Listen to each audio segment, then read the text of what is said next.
Welcome to a new edition of the Famous Interviews with Joe Dimino. On this episode, we talk with author, adventurer, and seeker on a spiritual journey, Kathleen Donnelly Israel. During 17 years that she took care of her disabled husband, she studied online with many enlightened thought leaders and healers. She developed some spiritual philosophies and shared those with those she met on the Camino from France to Spain. These adventures were all shared in her book, Wisdom on the Camino. She is 72, living in San Diego, and feels more alive than ever. Enjoy this interview. Well, thanks for taking a minute out today. I appreciate it. Yeah. Before I get into what you do with your life, kind of what your vision and mission is, I'm curious, how did you survive COVID? How did you survive that 2-year period, and how did it change you subsequently? Oh, well, I did not get COVID until July of this year. And when COVID happened, I knew that I wanted to travel. So I got the shots, even though I don't get shots. I did, because I knew I wouldn't be able to travel if I didn't get it. The other thing is I take MMS, which would kill the coronavirus. And so I just made sure that I just took it every morning, and then I wasn't worried about it. I mean, I wore a mask just because I didn't want to scare anybody, but I wasn't worried about it. And actually last year, I went to Portugal and walked the Camino again in Portugal to Santiago, and I took my MMS with me, and I just took it every morning, and I wasn't concerned. And really, nobody that I walked with got it. I was so surprised. Wow, that's crazy. Yeah, and you have such a fascinating story. And before we get into that specifically, I want to put you in front of a bunch of grade school kids right now. And if one of them looks up at you, it's career day, and they look up and they say, "What do you do for a living? What is it that you do to fill your time?" How would you answer that question? Well, right now I'm an author. And so I'm promoting my book right now is what I'm doing, and I'm writing also. That's what I do. Excellent. So you travel quite a bit. You have a very fascinating backstory. You took care of your disabled husband for 17 years. Talk to me a little bit about, before we get to that, kind of where you were born and raised in your childhood and how you got this desire to see the world and to be as strong as you are as a caregiver. Yeah, I was born in San Diego. I actually was born into a troubled family. And so I had a lot of adversity in my life. I really wasn't paying attention as a child. Because I just had to tune out, And so school was difficult. And so I got married at age 20 to Ron. And I was a practicing Catholic. I really believed in my faith. I love my faith. And so when I took my vows, I really meant it. And I remember the night before I got married, I was sitting there by myself in my room saying, hey, tomorrow your life is not your life anymore. It's going to be you and Ron's life. And so I got it early. And so when when Ron got sick, it wasn't a question of whether I was going to take care of him. It's just, I made my commitment, and I lived my commitment all my life. So when you were growing up, when you were a child, what was your dream to become when you got older? What was your dream job? I wanted to be a fashion designer. Yeah, I loved sewing and I loved clothing, and I wanted to be a fashion designer. And when I was 18, my mother asked me what I wanted to be, and I told her that, and she said, maybe you better think of something else because not too many people get to do that. So my father was an artist. He was an artist illustrator for the school system, had a really good job all my childhood. And so I thought, well, if you want to be an artist and you want to make money, then you'll just have to go into commercial art, And so I became a graphic designer instead. So that was my career. Okay, I gotcha. So talk to me a little bit about, that the time, taking care of your disabled husband and kind of what that taught you about life. So when I was, I took care of my husband, and at first I just wanted to cure him. I bought cures for him, but he didn't want to do any of them. And actually, in our life, he never actually wanted to do what I wanted to do.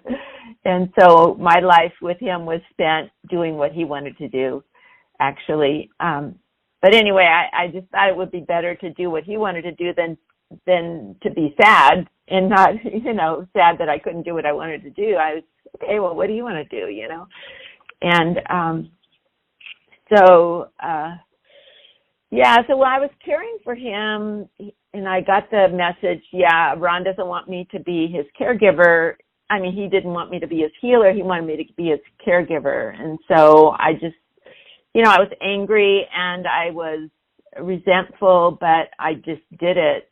And during the time when he was ill, we ended up doing a novena to there was a like Solanus Casey, and people wanted him to be a saint, and in the Catholic Church you have to have a miracle so you can be a saint, so I thought, well, we'll give him a miracle. We did the novena. I thought maybe he would heal Ron, but actually what happened was I got the healing, so I wasn't angry anymore after that.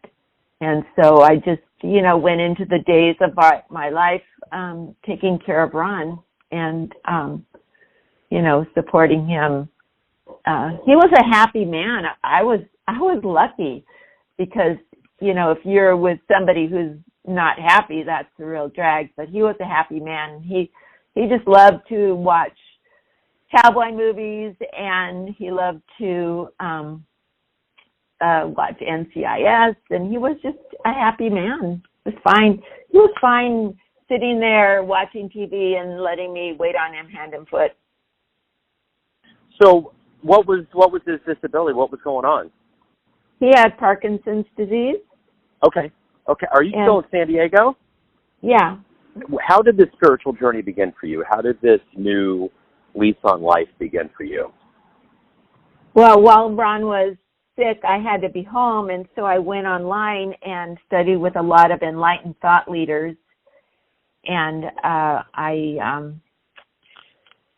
had all that pain from my childhood still inside of me, and so I thought, well, I'll just do healing with all these enlightened thought leaders, and I'll just maybe, I've been trying to get rid of this sadness for a really long time. And so anyway, I thought maybe, I could get rid of it now. And so I just studied and studied for years and years, and all these people just helped me get past my sadness, and just little mind tricks to help you think differently and stuff. And so after so many years of that, I really got rid of a lot of my hangers-on and the people, the spirits that were surrounding me that were, just enjoying my sadness. And so I got rid of them, and then I was able to be myself again. And also while Ron was sick, my friend Judy went on the Camino, and she shared it on Facebook. And so I thought, well, Ron and I couldn't do the things that I thought we would do in our old age. I always thought of what would Ron like to do. He likes to ride his bicycle, so I thought we'd be riding our bicycles across France in our old age. And then when he got sick, I was like, okay, well, we're not going to be doing that. And so when I saw Judy on the Camino, I thought, yeah, that's what I want to do. When Ron's done with his disease, I'm going to do that. And so, she did it in 2013, and Ron died in 2018. So I guess I had 5 years to think about it and to formulate my dream. So what is it like to walk that? What was that experience like for you? Oh, it was the beauty of the Camino Frances is so wonderful. It was like when I was walking, I was just walking out in nature, and everything around me was green and beautiful. It was springtime, and there was a lot of rain, and I just loved it. It just fed my soul. You know, after having taken care of Ron all that time, I was kind of in a deficit physically and mentally. And the beauty of the Camino just, it just washed me, and it perked me up and made me happy. And there was experiences. I mean, I wrote the book about all the experiences that I encountered. Actually, when I wrote the book, I wanted to write the book about the teachings that I had acquired. I felt like I had some teachings I could teach other people after studying with all those thought leaders all that time. And I wanted to write the book about that. And then I just got, like, I didn't want to be teachy. And so I thought, well, I shared all those things with the people on the Camino.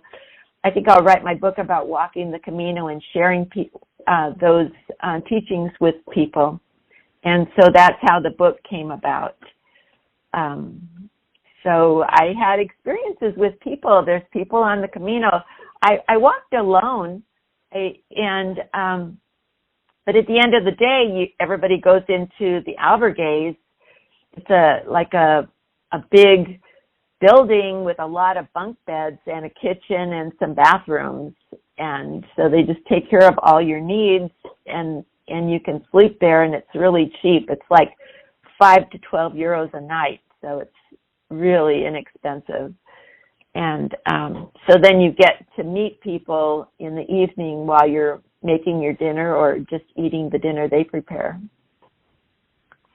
So I'm curious, as a writer, what was the book that really inspired you when you were growing up or younger that gave you that love of reading or writing?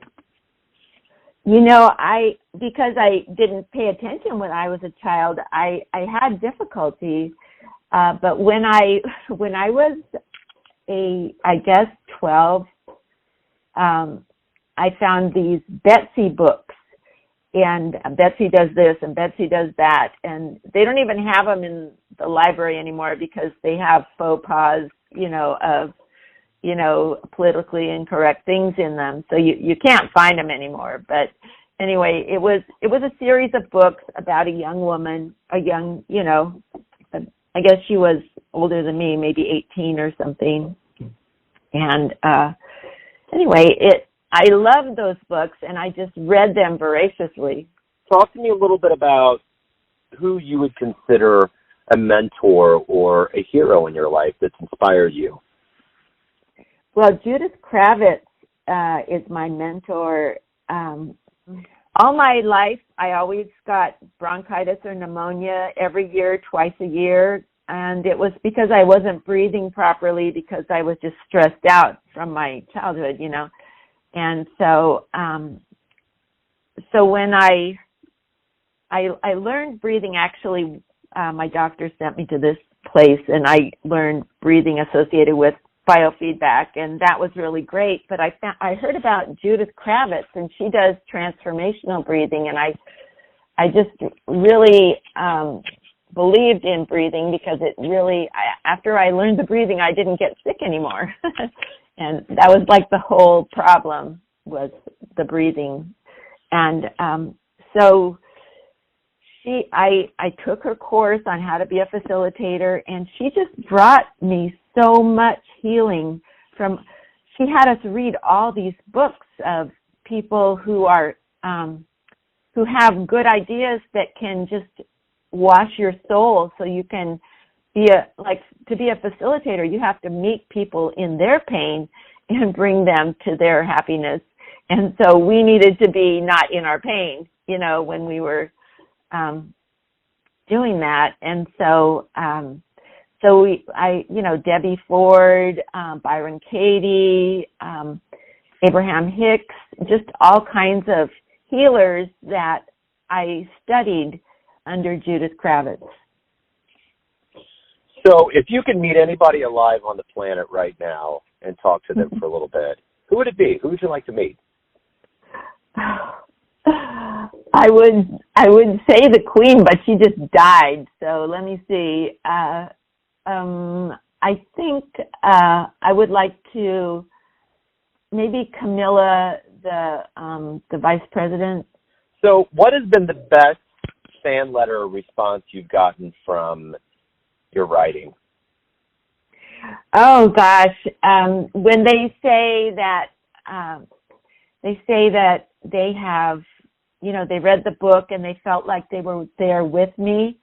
And some people will be saying, I'm never going to walk the Camino, but I feel like I have walked it with Kathleen, from reading her book. And that made me so happy. And the first review I got was my cousin, and it wasn't a review that she wrote, but I was asking her, because after you write a book, you need to read it to somebody so you can really hear it.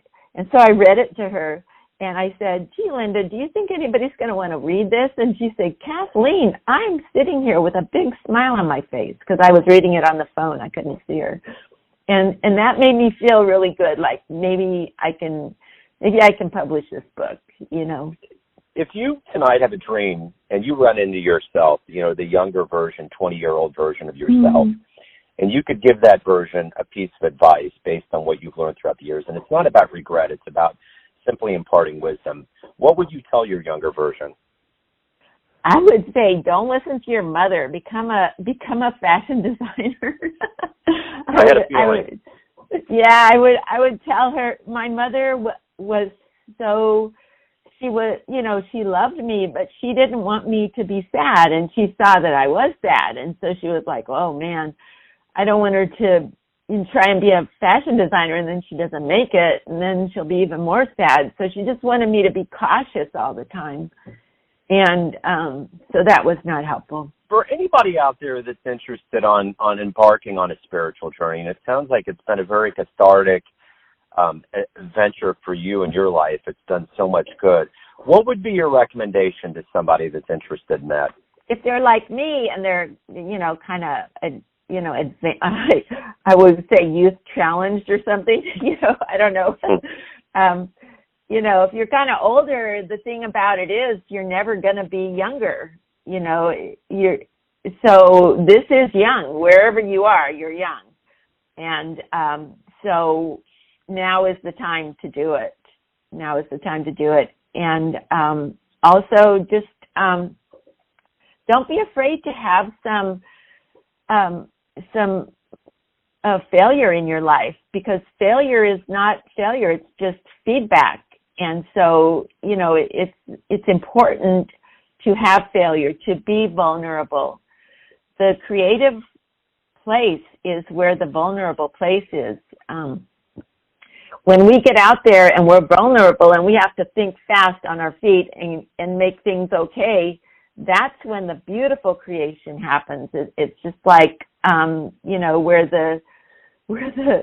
where the tire meets the road, and it just, our creative genius is opened up when we just try. And it doesn't matter if we succeed or not, because we can just try again. It's okay. So everyone has a perception or an idea of who they think you are, your family, your friends, your readers. But ultimately, you live your life. You have a perception of you. Who do you think you are? I just think I am a person who wants to be close to God. That's who I am. And I work at it. I think that a way to be close to God is to praise God. And so I just, find ways to praise God all the time. And that's my main focus here. and I feel comfortable with God, and there you go. That's me. I like it. That's wonderful. Kathleen, thank you for taking some time out today. I really appreciate it. Good luck with everything as we move forward. Thank you, and good luck to you too. I've enjoyed this. Thanks for tuning in to another famous interview with Joe Dimino, where we cover the world of art, literature, and music around the globe. If you want to hear more interviews, visit the Famous Interviews with Joe Dimino YouTube channel. Thanks again for listening, and until next time.